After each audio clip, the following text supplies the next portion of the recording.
దేవుడు మార్చివేసినాడు. ఆది ఆదాము పాపం చేసినప్పుడు ఏమైపోయినాడు చెప్పండి? ఆది ఆదాము పాపం చేసినప్పుడు దిగంబరుడని తాను తెలుసుకొనగలిగినాడు. తన స్థితి తాను తెలుసుకొనగలిగినాడు.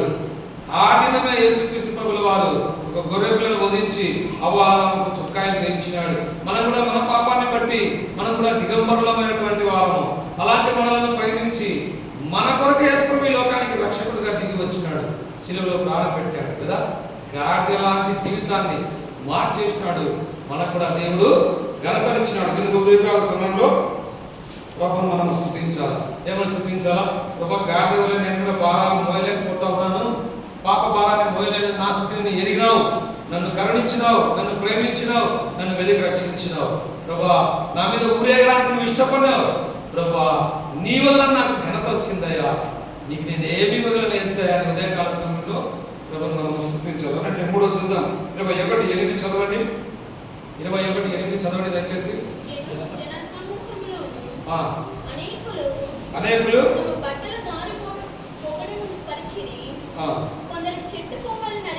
చెట్టు కొమ్మలు నరికి దారి పొడుగునా పరిచిరి.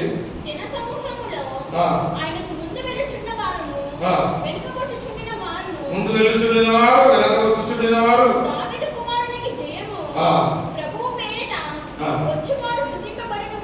చాలు చాలు. ఇక్కడ మనం చూస్తే గాడిద యొక్క లైఫ్ స్టైల్ మారిపోయింది కదా.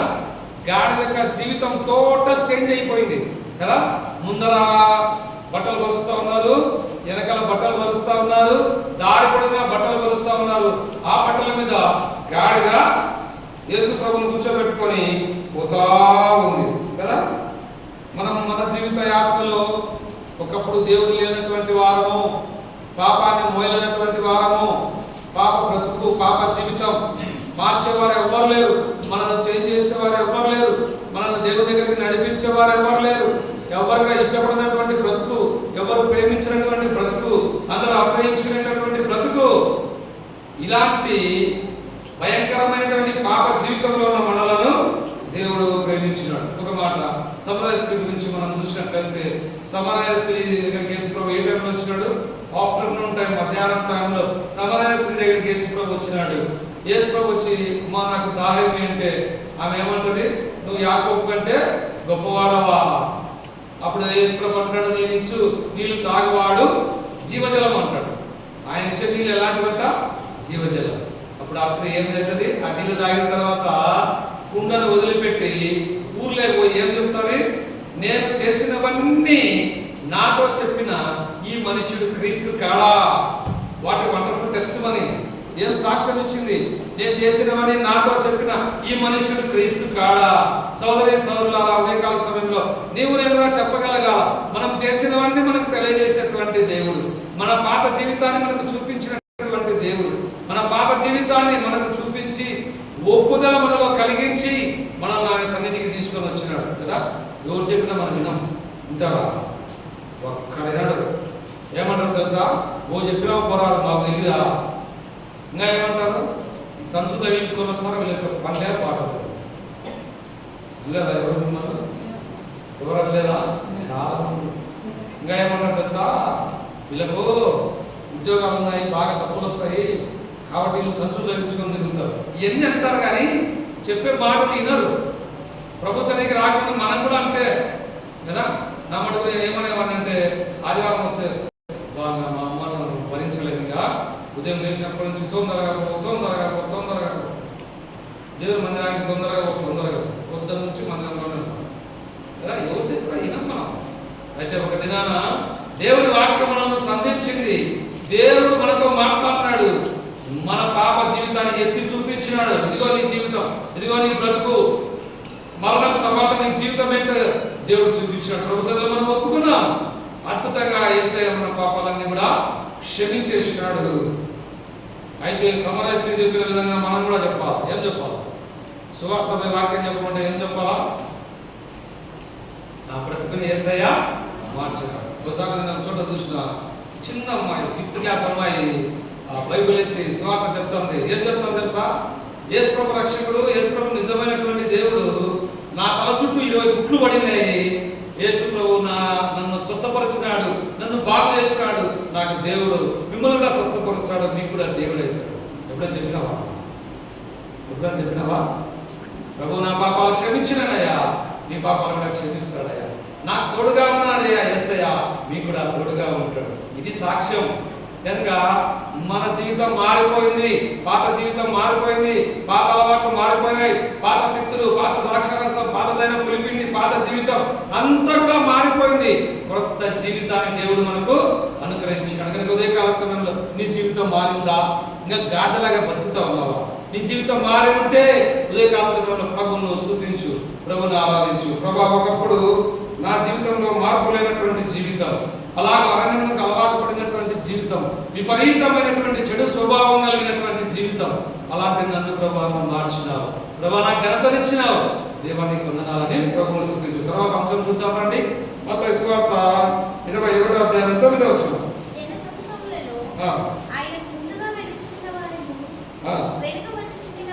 వెనక వచ్చుచుండిన వారు దావీదు కుమారునికి జయము,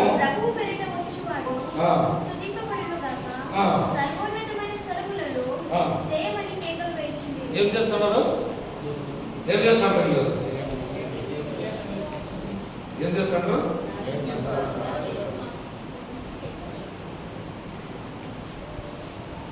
మీరు చెప్పండి, ఏం చేస్తారు? మీరు గమ్మండి, ఏం చెప్పండి? దావీదు కుమారునికి జయం అంటారు. ఇంకా ఏం చేస్తారు? వెరీ గుడ్, మీరు చెప్పండి. దేవుని స్తుతిస్తా ఉన్నారు. ఇంకా మీరు ఇద్దరు చెప్పిన దాంట్లో ఒక పదం కామన్ గా ఉంది. ఏంటంటే కేకలేస్తా ఉన్నారు కదా, కేకలేస్తా ఉన్నారు. హోసన్నా, జయం జయం జయం. ఎప్పుడైనా కేక్ వేసినావా? కేక్ అంటే ఏంటి? గట్టిగా అసలు కాదు. ప్రభువును ఆరాధించాలి, ప్రభువును స్తుతించాలి. అది ఎట్లా? గట్టిగా జయధ్వనులతో ప్రభువును స్తుతించాలి. దీని అర్థం ఏంటంటే గాడిద గొంతు అందరూ పాడిపోతూ ఉంటారు కదా. ఇప్పుడు గాడిద పోతా ఉంటే వాళ్ళు పాట పాడుతూ ఉన్నారు. గాడిద యొక్క పాట ఏమైపోయింది? మారిపోయింది. ఒకప్పుడు మనం పాత పాట పాడిందే పాడరా అట్లా కాదు, కొత్త పాట పాడాలి, కొత్త గీతాన్ని పాడాలి. కేకలేస్తా ఉన్నారు వాళ్ళు. ఏమని కేకలేస్తా ఉన్నారు? దావీదు కుమారునికి జయము జయము జయమని కేకలేస్తా ఉన్నారు. కేక మారిపోయింది, యాటిట్యూడ్ మారిపోయింది. ఉదయకాల సమయంలో నీ పాట మారిందా? పాత బతుకు మారిందా? పాత జీవితం మారిందా? నీలో ఉన్నటువంటి పాత స్వభావం తీసివేయబడిందా? పాత పాటలంగా పాత పాటలను బతుకుతా ఉందా? ఒకసారి సువార్త పోతుంటే వర్షం పడుతుంది, వర్షం పడుతూ ఉంటే అందరం వేళలో కూర్చొని పోతూ ఉంటే ఒక ఆయన సంఘ పెద్ద పాట పాడుతున్నాం, సినిమా పాట పాడుతున్నాం. వాన చూస్తానే వాన పాట గుర్తుకొచ్చింది కదా. మారలే, బతుకు మారలే, జీవితం మారలే, పాత ఇంకా ఉన్నాయి. వర్షం పడితే వాన పాట మంచికి వస్తుంది. ఇంకా ఇట్లా చెప్తా పోతే రకరకాలైనటువంటి బ్రతుకు మారినామని చెప్పుకుంటా ఉన్నాం, కానీ వేరే వాళ్ళు చూడడానికి మారడాము మారడం అంటా ఉన్నాం, కానీ నిజంగా మార్పు మన జీవితంలో లేనే లేదు. కనుక ఉదయకాల సమయంలో ఇలాంటి మన బ్రతుకు మార్చినాడు. పాట కొత్త పాట కదా. ఇంతవరకు పాట పాడుతూ వచ్చాము, 3 పాటలు, అద్భుతమైనటువంటి పాటలు కదా. మీరు బాగా గమనం కూర్చున్నారు, నాకు తెలియదు, కానీ పాటలు మాత్రం అద్భుతం కదా. పాట పాడాలి ప్రభు కొరకు. కనుక ఉదయకాల సమయంలో ప్రభుకు మనము కొత్త పాట పాడదాం. ఎందుకు? మన పాత పాట వెళ్ళిపోయింది, కొత్త పాటను దేవుడు మనకు ఇచ్చినాడు. ఎందుకు పాత పాట పోయింది చేస్తాం? ఎందుకు? గాడి మీద ఎవరు కూర్చున్నారు? ఎవరు కూర్చున్నారు? యేసు ప్రభు కూర్చున్నాడు. అందుకే గాడి పాట మారిపోయింది. మన జీవితంలో ఎవరు మన జీవితంలో రాజుగా ఉన్నాడంటే యేసు ప్రభు మన జీవితంలో రాజుగా ఉన్నాడు. ఆయన మన పరిపాలకుడుగా ఉన్నాడు, ఆయన మనం నిర్వహించేవాడుగా ఉన్నాడు, ఆయన మన సృష్టికర్త అయినాడు. మన మీద ఆయన ప్రయాణం చేయడానికి ఇష్టపడుతూ ఉన్నాడు. పేతురు జీవితంలో పేతురుని అడుగుతా ఉన్నాడు యేసు ప్రభు, ఏమంటా ఉన్నాడు? అయ్యా పేతురు, నీ దోణలోకి నన్ను ఆహ్వానిస్తావా? ఎంత ప్రేమ! అప్పుడు పేతురు అన్నాడు, రా ప్రభువా, రా ప్రభువా, నా దోణలో కూర్చో ప్రభువా. నా దోణలు 9 దోణలు ఉన్నాయి ఇక్కడ. యేసు ప్రభు ఎవరి దోణని సెలెక్ట్ చేసుకున్నాడంటే పేతురు దోణి సెలెక్ట్ చేసుకున్నాడు. పేతురు దోణలోకి రావడానికి యేసు ప్రభు ఇష్టపడ్డాడు.